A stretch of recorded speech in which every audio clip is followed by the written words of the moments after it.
All right, in this video, we're going to talk about the fruits of the poisonous tree rule and the elements of an arrest and why police officers frisk people. Let's start with the phrase, the fruits of the poisonous tree.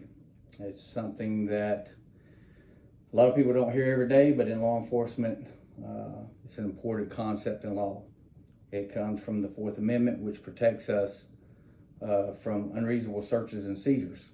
The idea behind the fruit of the poisonous tree is that if the police do something illegal to get the evidence, like search someone without a warrant or without probable cause, then that evidence they find can't be used in court. It's considered tainted, just like fruits from a poisonous tree is bad. Because I worked in drugs for a good portion of my career, I'm going to use this for an example. Think about it this way. Imagine the police conduct a search warrant without a proper warrant or without any reason to believe you're involved in a crime. During that search, they find illegal drugs. The drugs are the fruit of the illegal search, and they can't be used as evidence in court. This rule also exists to make sure the police follow the law. If they break the rules to get the evidence becomes unreliable and it can't be used to convict someone. Of course, there are exceptions to this rule, very few. I'm really not going to get into it. Well, in some cases, evidence can still be used if it's found illegally anyway, or if connection to the illegal search is too distant. But in general, the fruit of the poisonous tree doctrine helps ensure that law enforcement follow the constitutional rules when investigating crimes. So now let's talk about what makes an arrest legal. When a police officer arrests someone, it's not just about putting handcuffs on them. There are essential things that have to happen for an arrest to be considered lawful. The officer must have legal authority to make the arrest. This means they either need a warrant or they need to have probable cause to believe that the person has committed a crime.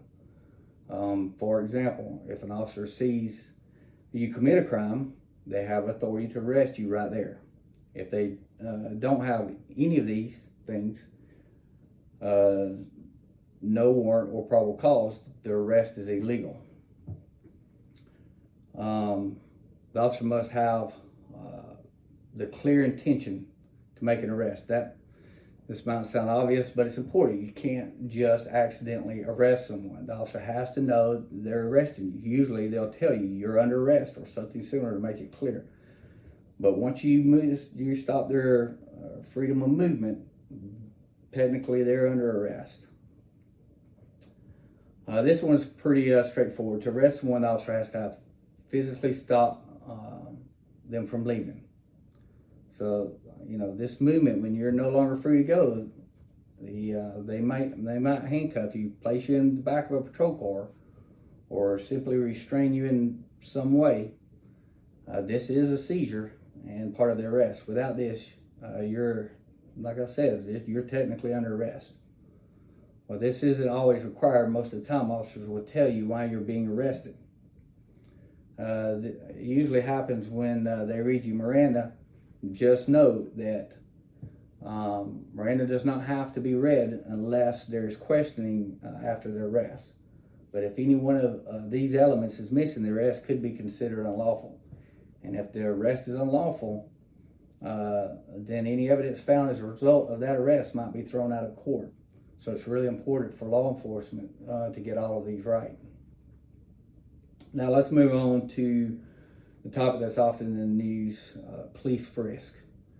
You've probably heard of stop and frisk, which is when the police stop someone and do a quick pat down to check see if they're carrying a weapon.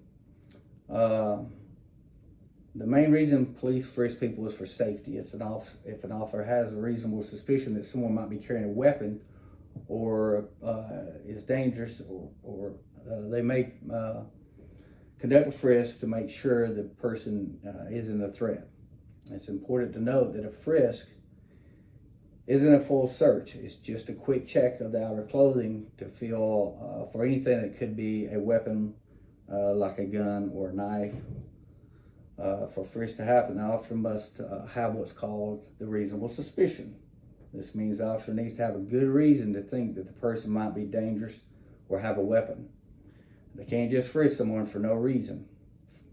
For example, if an officer sees someone acting suspicious or hiding something, they might have reasonable suspicion to stop and frisk them. But here's the thing, the frisk is only meant to protect the officer's safety. It's not meant to find evidence of a crime like drugs or stolen property.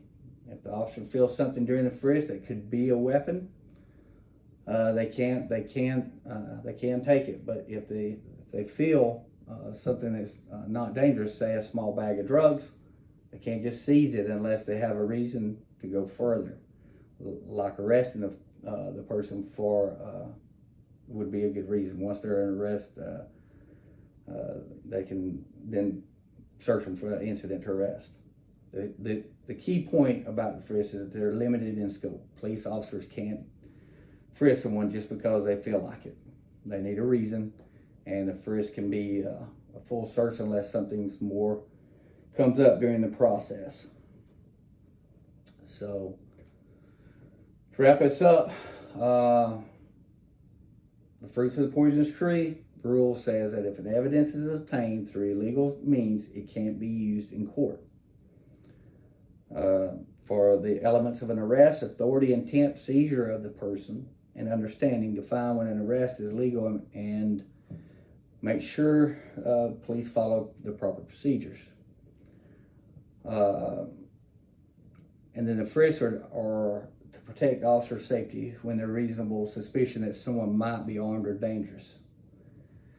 These are all parts of making arrests, for making good cases that will get a conviction in court. And so that's about it. Thank you.